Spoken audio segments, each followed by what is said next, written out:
1522 fue un año difícil para su reinado, ya que acababa de producirse la derrota del movimiento comunero, con ajusticiamientos muy señalados y donde la ciudad de Salamanca había tenido una posición claramente contraria al monarca.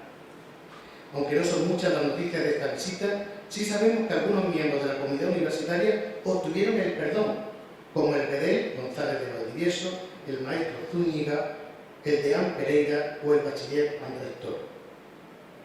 No obstante, la visita que más nos interesa de Carlos V a Salamanca es la que realiza en 1534.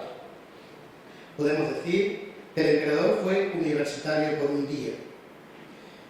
Es interesante para entender la confianza e interés de Carlos por la institución universitaria que hizo durante ese día en la Universidad de Salamanca.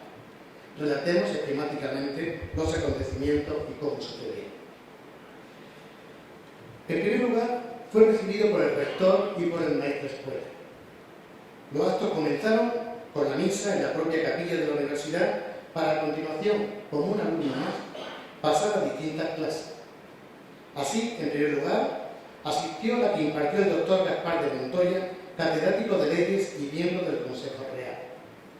A continuación, en otra clase, presenció la lección del doctor Martín Azpilicueta, que desarrolló la idea del origen democrático del poder real, en un texto redactado por el doctor catedrático años después señalaba, comillas, no me olvido de aquel día feliz en el que en Salamanca, en una destacada y amplísima reunión de estudiosos y eruditos, defendimos por primera vez, y antes que nadie, con gran aplauso, que el reino no es del rey, sino de la comunidad. Cierro comillas. Enfrentándose, por tanto, a las tesis de los juristas regios tradicionales que defendían que los reyes reciben su poder de Dios de un modo inmediato, tratando de equipararlos con el Papa, cuya potestad no la recibe de la Iglesia, sino directamente de Dios. Siguieron las clases del doctor Montemayor, catedrático de cánones, del dominico Fray Francisco de Vitoria, catedrático de teología, uno de los cimientos de la denominada Escuela de Salamanca de carácter teológico, jurídico y económico, siendo además de los primeros defensores de los indígenas de América, junto a Fray Bartolomé de las Casas, reconociéndolos como iguales y con los mismos derechos que cualquier ser humano, así como propietarios de sus tierras y de sus bienes. Continuó Carlos con la clase del maestro Siliceo, catedrático de filosofía, el cual sería nombrado tan solo 15 días después preceptor del príncipe Felipe, el que sería Felipe II. Siguió su estadía universitaria con la asistencia a la clase del doctor Gonzalo Hernández, catedrático de medicina. Asistió a la clase del doctor Tapia, catedrático también de cánones, y finalmente del doctor San Isidro, catedrático de leyes, presenciando en esta clase el acto de otorgamiento del título de bachiller a don Antonio Pereira. También visitó la biblioteca y finalmente acudiría a la corrida de toros y los juegos de cañas que se celebraron con motivo de la defensa de la tesis doctoral de don Pedro López de Rivera. Intensa jornada, no serían las clases de hora y media o de 2 horas, intensa jornada que pone de manifiesto, se calculan como 5 horas las que estuvo en la universidad, intensa jornada que pone de manifiesto el interés del emperador por la universidad, la mentalidad abierta del monarca y la apuesta decidida por el conocimiento que se desarrollaba en estas instituciones, con sentido crítico, como hemos podido observar, por ejemplo, en el concepto jurídico del origen de la monarquía o en la polémica sobre los justos títulos de la conquista de América.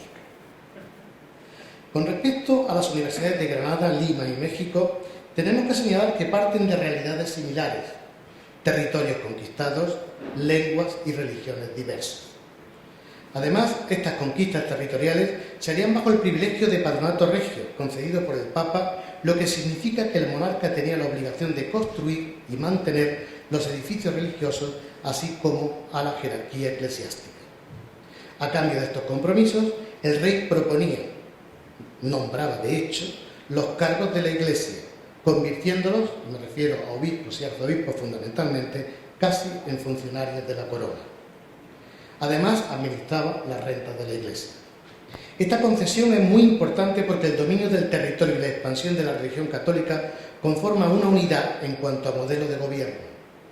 A ello se unía la necesidad de comprender las lenguas que se hablaban en cada territorio y a la vez expandir el español como lengua franca.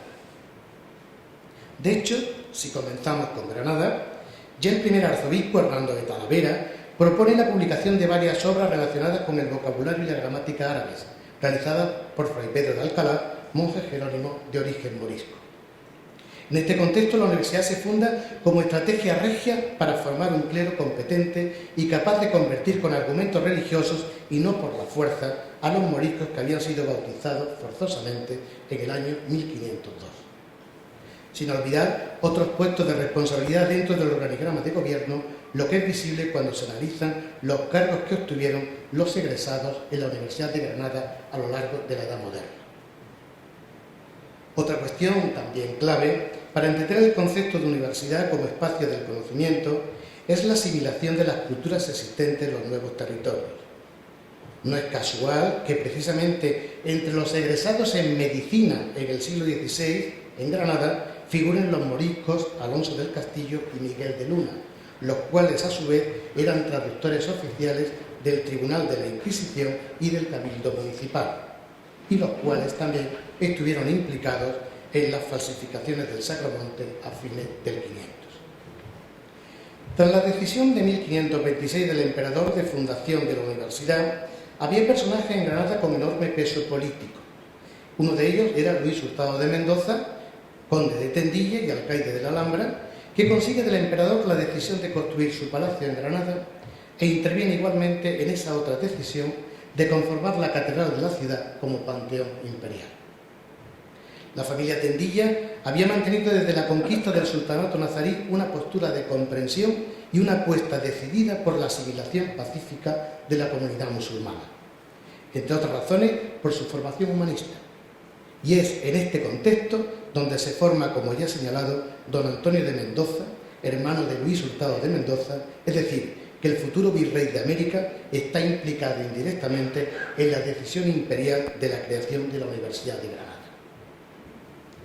Estas acciones, derivadas de la visita del emperador a la ciudad en 1526, se traducen también en la decisión de construir un edificio específico para la universidad, interviniendo en su diseño original y control ejecutivo el arquitecto más importante del momento, Diego de Silva. Este edificio, que se conserva hoy día, representa una de las arquitecturas renacentistas más importantes de la ciudad, que trasciende por la especificidad de sus funciones y la maestría de sus constructores. Pero además, Carlos V no funda solo la universidad, sino que une a la misma el Colegio Real de Santa Cruz, ubicado en el mismo edificio, lo que asegura un número de alumnos comprometidos en la gestión universitaria.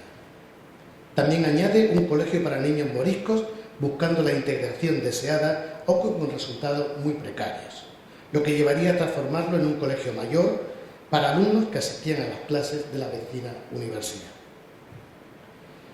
Los objetivos previstos en la Fundación Granadina los volvemos a encontrar en las fundaciones americanas. En el caso de Lima, la propuesta de fundación parte de la Orden Dominica, apoyada por el Cabildo Municipal y por don Pedro de la Gasca, presidente de la Real Audiencia de Lima. La Real Cédula fundacional se fechará, como ya he dicho, el 12 de mayo de 1551, lo que se recuerda anualmente en la ciudad peruana. De hecho, este año se ha conmemorado el 471 aniversario de la fundación de su universidad.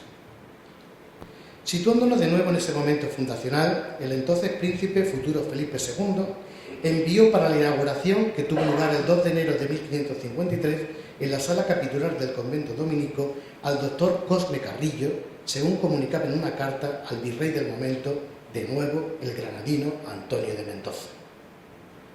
Eso sí, en los años siguientes los dominicos intentaron mantener el control de la institución, que se había ubicado además en su convento.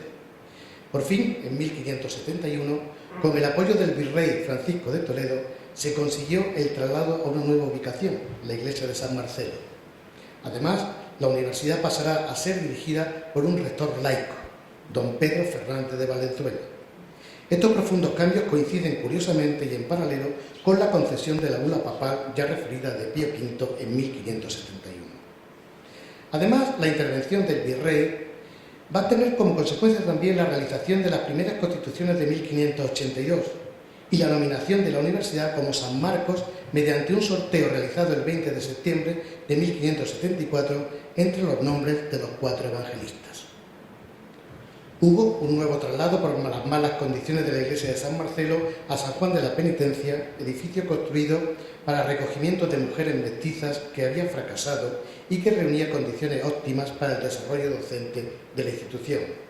De hecho, este espacio fue ocupado por la universidad hasta el siglo XIX.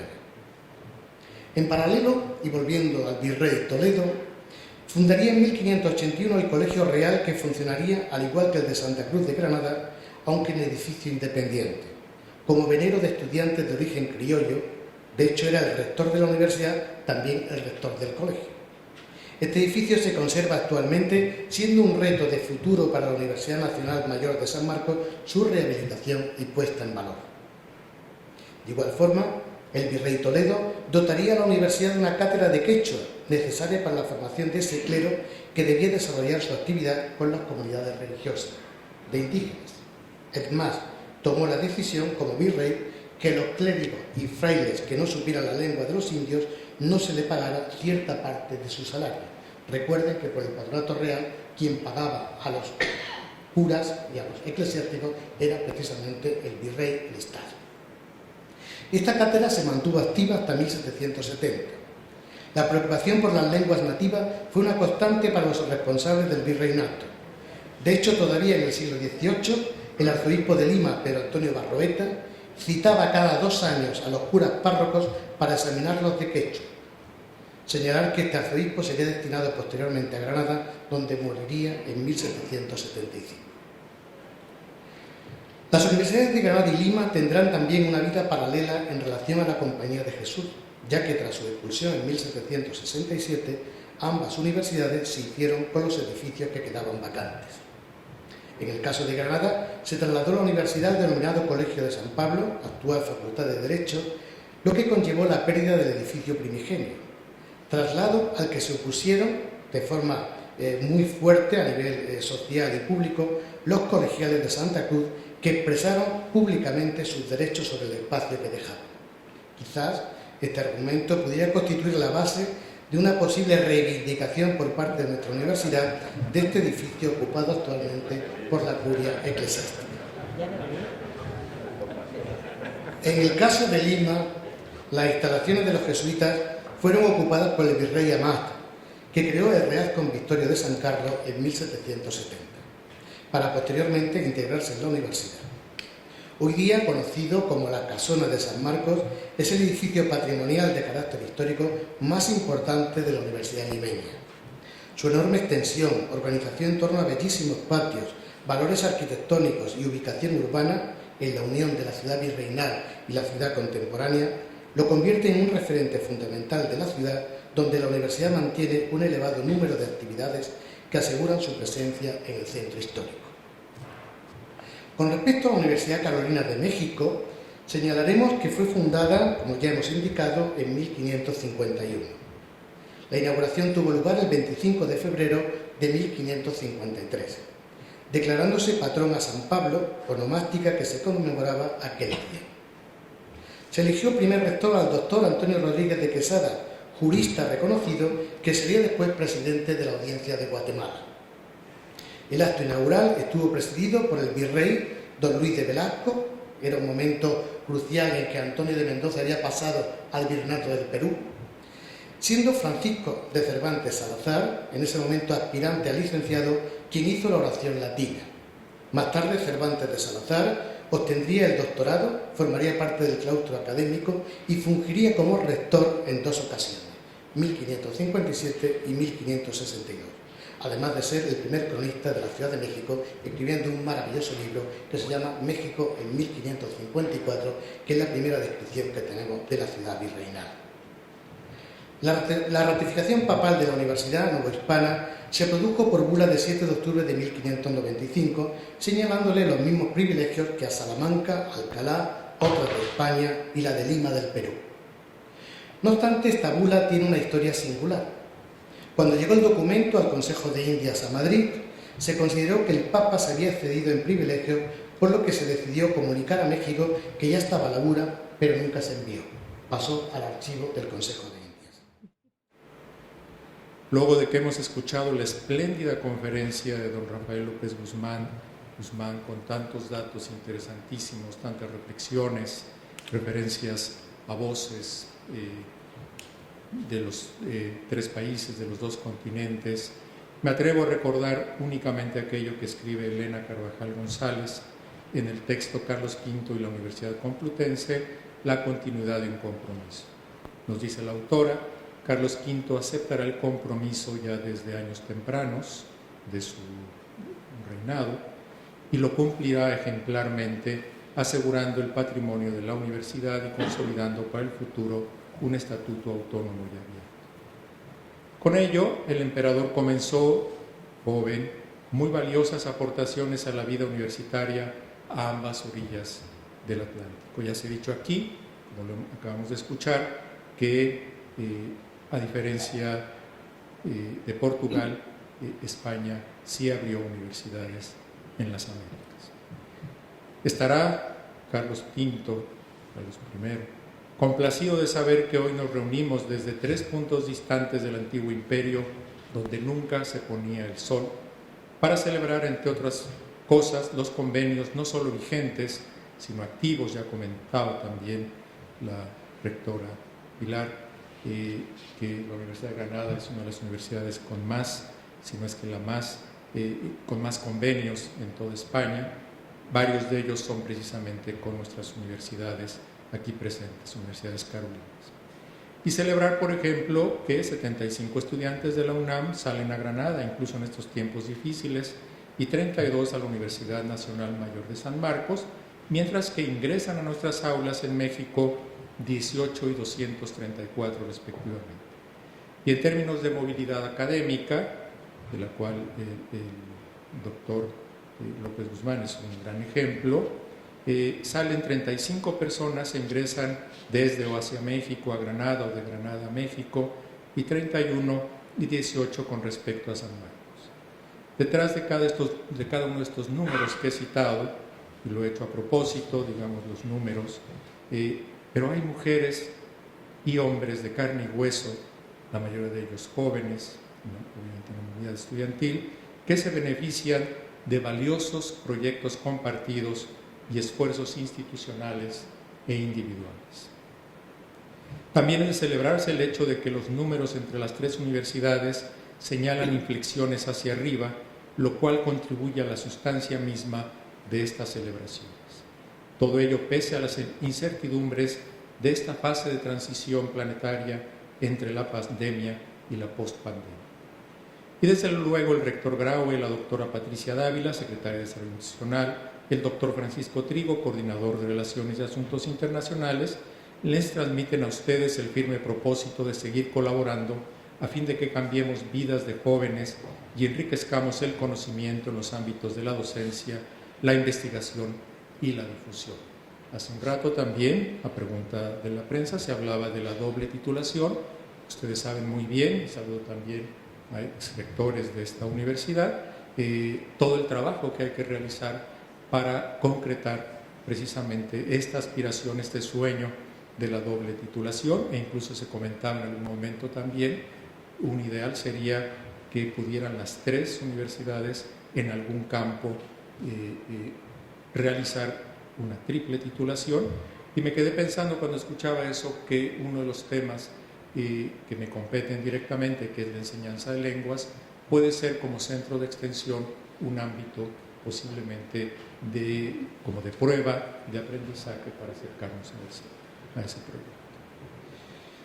Gracias a logros de nuestras instituciones y de nuestra gente se fortalecen ciencias tan variadas como la astronomía, la ecología, las matemáticas, la medicina y temas más específicos dentro de estas grandes disciplinas, como por ejemplo el estudio de los terremotos y las galaxias, en el caso de los lazos entre la Universidad de México y la Universidad de Granada, y la ecología, la biología evolutiva, las ciencias de la conducta y otros aspectos, obviamente COVID-19 y temas, digamos, tan distantes del COVID-19 como los bosques, entre otros con respecto a la Universidad de México, la Universidad de Granada, pero también en este aspecto específico la Universidad Nacional Mayor de San Marcos.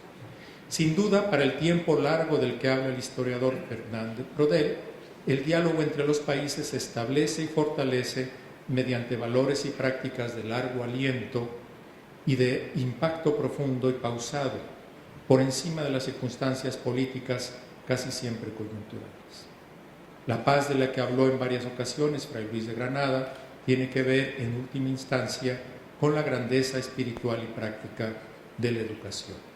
Escribe Fray Luis de Granada: algunos hay que tienen paz consigo y con otros también, y algunos hay que ni tienen paz consigo ni la dejarán de tener a otros, enojosos para otros y más para sí. Hasta aquí la cita. Estas palabras podrían aplicarse a más de una coyuntura pública contemporánea. Las universidades, en cambio, son por esencia y excelencia ámbitos de paz y de construcción de futuro. Recuerdo ahora la cita que hacía nuestro conferencista de estas palabras de Carlos Fuentes, una figura obsesionada con la relación de las dos orillas del Atlántico, esta descripción que hacía Carlos Fuentes de la lengua española como el territorio de la Mancha, siempre es un motivo para reflexionar. Para mí es asimismo un gozoso honor dirigirme a ustedes desde esta ilustrísima Universidad de Granada, desde este recinto hermana, Universidad de Granada, mayor de las universidades de México y de San Marcos en Lima. Como gente de letras que soy, celebro desde luego a Fray Luis de Granada y asimismo a su amigo y protector Diego Hurtado de Mendoza. Se acaba de mencionar al padre de Diego Hurtado de Mendoza. Diego Hurtado de Mendoza, como ustedes lo deben saber, muy probable autor de Lazarillo de Tormes, obra cumbre de nuestro idioma en común, ese castellano que, como dice el poeta Jaime Labastida, se volvió español en América. Y desde luego ha de celebrarse siempre con emoción a Federico García Lorca, uno de cuyos poemas de hacia 1927, Escuela, colma de lírica lorquiana, la relación básica entre quien enseña y quien aprende. Nos dice el poeta, son dos voces. Maestro, habla el maestro, maestro, ¿qué doncella se casa con el viento? Niño, la doncella de todos los deseos. Maestro, ¿qué le regala el viento? Niño, remolinos de oro y mapas superpuestos. Maestros, ella le ofrece algo. Niño, su corazón abierto. Maestro, decid cómo se llama. Niño, su nombre es un secreto. La ventana del colegio tiene una cortina de luceros. Cortina de luceros, dice el poeta granadino, mártir de la guerra. Hoy que gracias a la ciencia universal podemos ver fotografías en color de una porción del universo, nos imaginamos mejor esta cortina de luceros que nos acompaña en las escuelas casi desde que nacemos. El gran historiador inglés Arnold Toynbee se cuenta entre quienes estudian el esplendor y el derrumbe de los imperios políticos.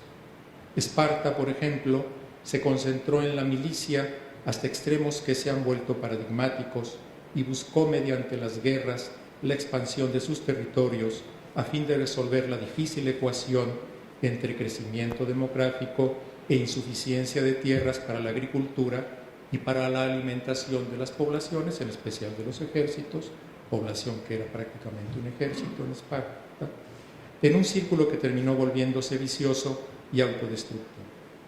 Por el contrario, Atenas no buscó especialmente o exclusivamente en las guerras, y mucho menos en las guerras de conquista territorial, la solución a esta ecuación, sino en las innovaciones conceptuales, filosóficas, científicas y artísticas. No son las guerras, sino las distintas y diversas creatividades las que permiten una expansión sana y mutuamente benéfica, como aquellas que practican nuestras tres universidades.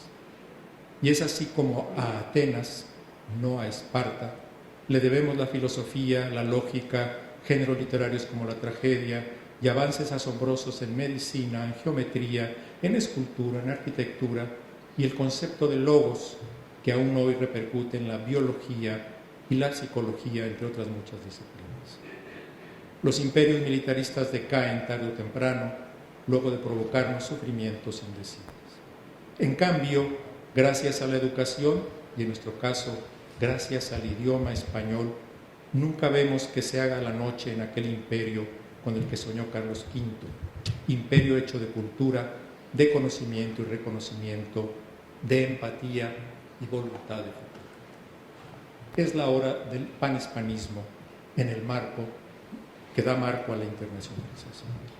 Desde la Patagonia hasta diversas regiones de los Estados Unidos, desde España hasta la Baja California y comarcas enteras de Filipinas y Marruecos, pasando, por supuesto, por el Perú. Toda diplomacia es cultural, nos dice el estudioso Andrés Ordóñez. Tenemos la inmensa ventaja de la lengua para seguir construyendo robustas relaciones benéficas para todas las instancias dentro y fuera de ese territorio de la lengua que Carlos Fuentes llamó La Mancha. La Alianza Carolina y la evocación de la obra universitaria de Carlos V caminan en esa dirección. Si Carlos V fue universitario por un día, su obra y la obra de tantas personas nos permite ser universitarios, universitarias para toda la vida. Enhorabuena. Como ya se ha repetido, un día de alegría, un día de fiesta, pero también un día de reflexión. Reflexión del papel que juega la universidad en la sociedad. Reflexión de esos valores que debemos de trasladar y transmitir, no solo a la comunidad universitaria, sino a toda la sociedad. Reflexión y análisis de cuál debe de ser nuestro futuro en esta sociedad del conocimiento, donde hay una explosión de conocimiento, donde hay una extensión amplia del conocimiento. ¿Qué papel juega la universidad? ¿Y qué papel juega específicamente en este caso las universidades carolinas? Universidades que, como magistralmente, como siempre, el profesor López Guzmán nos ha ido relatando a lo largo de sus brillantes palabras, de ese recorrido extraordinario, uniéndonos a 3 pueblos, a 3 territorios nuevos, nuevas tierras que pasan por deseo del emperador a ser centro de cultura, centro y foco de formación. Un legado pesado, un legado duro, pero un legado que nos plantea unos retos excepcionales, nos plantea una fortaleza y nos plantea también analizar con rigor si estamos cumpliendo con nuestras funciones y prepararnos para que en el caso de que estemos cometiendo errores, que seguro que lo estaremos cometiendo, podamos modificarlos para que ese futuro que todos atisbamos mejor sea una realidad.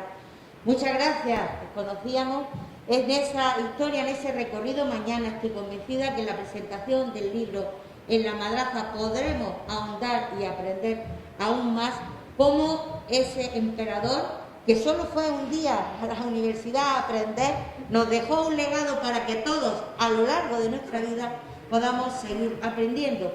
Y además con esa visión que tuvo de ir transformando centros que tenían una enseñanza universitaria en lo que son universidades hoy de la envergadura de la Universidad de Barcelona o de la propia Universidad de Zaragoza, ya sin hablar de las nombradas Valladolid, Alcalá, Salamanca y otra de ellas. No hemos nombrado la Universidad de Sevilla, pero seguro que el emperador, cuando allí celebró su boda con la emperatriz, tomó alguna nota para luego trasladarlo a esos nuevos territorios donde él decidió poner un foco de cultura, uniéndolo además a nuestra historia del conde de Tendillas, tan querido especialmente por nuestro vicerrector de docencia y otros miembros como está el profesor Sánchez Montes en esta universidad y en esta institución.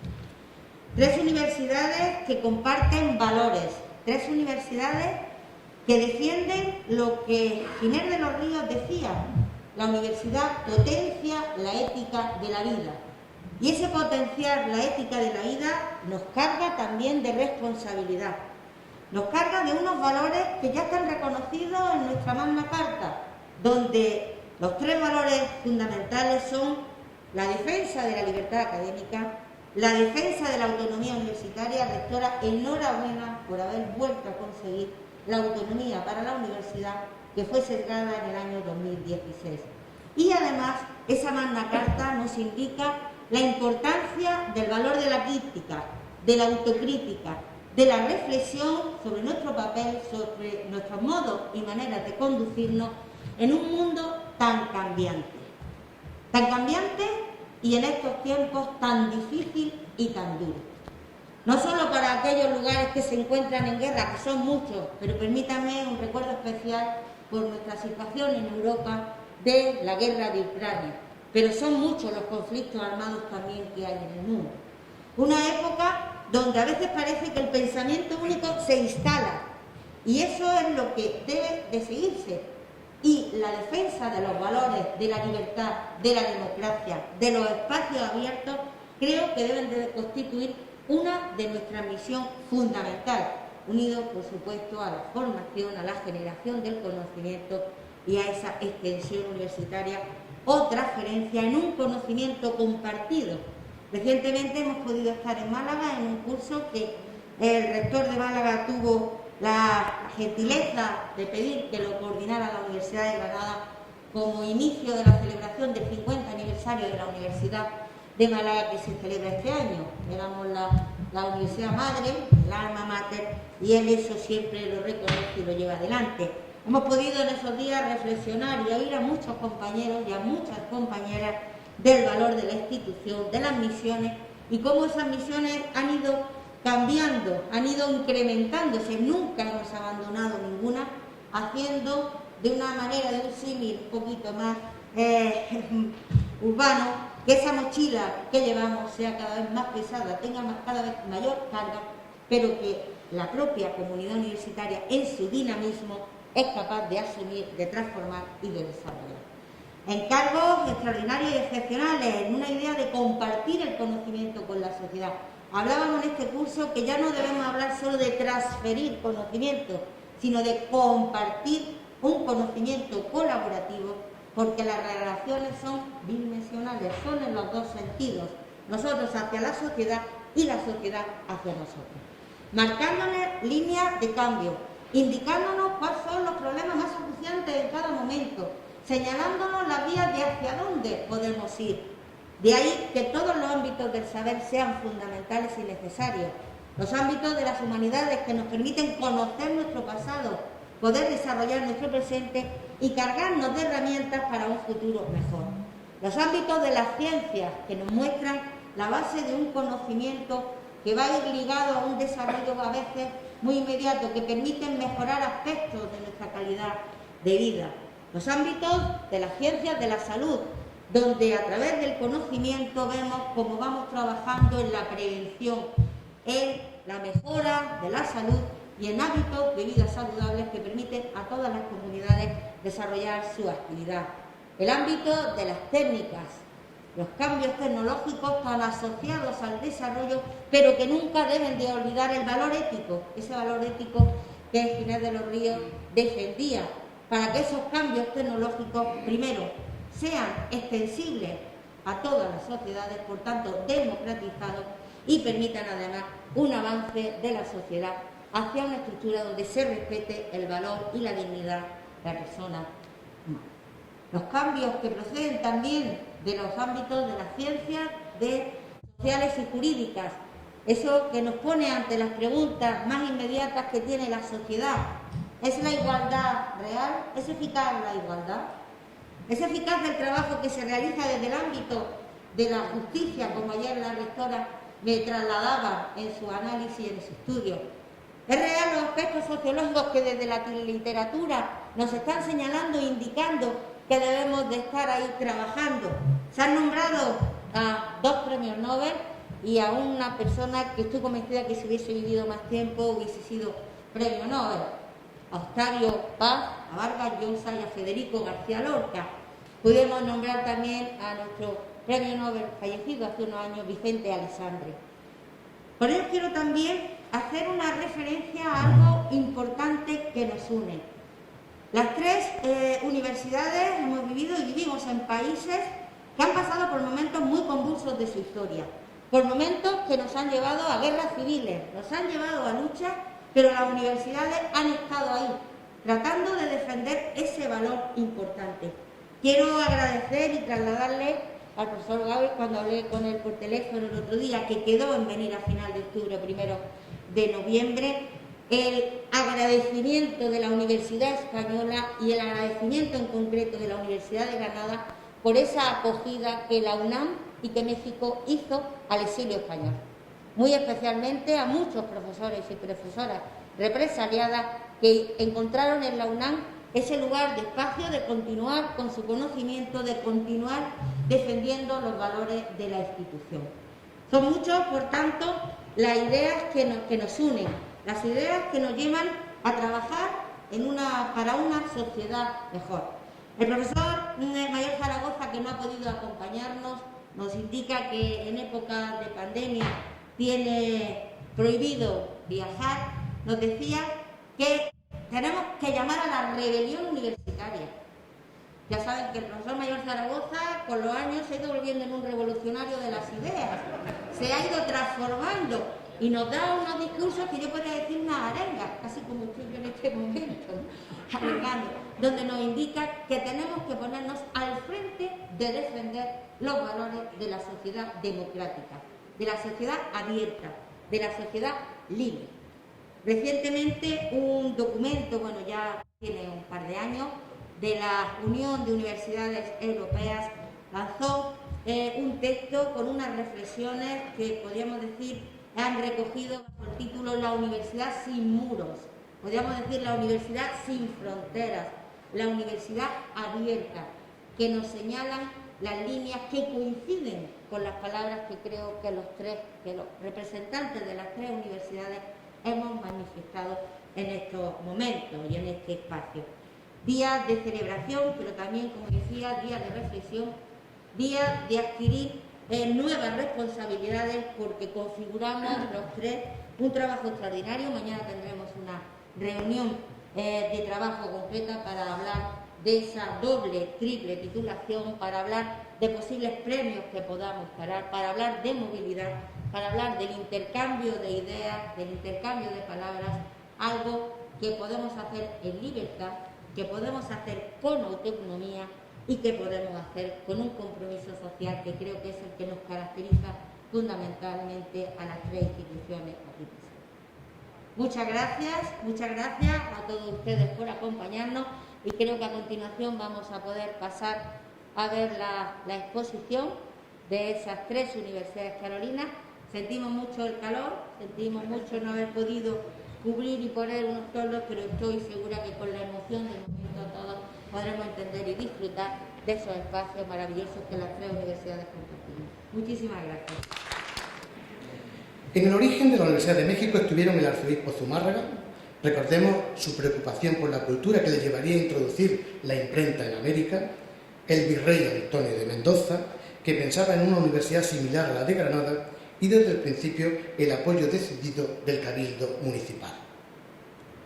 La universidad encontró su ubicación después de varios enclaves provisionales en un edificio construido específicamente para la institución en la denominada Plaza del Volador, junto a la Plaza Mayor. El edificio aparece representado en diferentes planos de la ciudad, así como en pinturas y biombos de carácter urbano e incluso algunas placas fotográficas. Desgraciadamente, esta arquitectura desapareció en 1910, después de una vida compleja en el siglo XIX en que la universidad desapareció a favor de otros modelos educativos, siendo recuperada a nivel institucional ese mismo año de 1910 por el presidente Porfirio Díaz, que avaló la iniciativa de Justo Sierra, ministro de Instrucción Pública y Bellas Artes.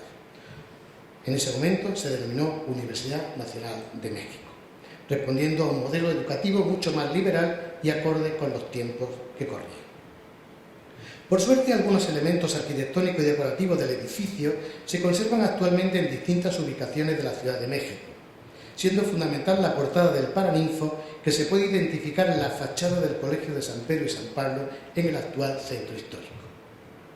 Y es que la Universidad Nacional Autónoma de México mantiene la memoria de la historia educativa del país a través de diversas iniciativas. Así, por ejemplo, se identifican a través de un itinerario urbano correctamente señalizado las edificaciones relacionadas con la educación en el denominado barrio universitario del centro histórico de la Ciudad de México. Es más, la UNAM cuenta con un instituto de investigación específico sobre la universidad y educación, generador de estudios y publicaciones de prestigio, responsable del Archivo Histórico de la UNAM y del Museo UNAM Hoy, que la propia institución define, comillas, como un punto de llegada de la historia universitaria y un punto de partida donde las nuevas generaciones escriben del futuro de la universidad. Cierro comillas.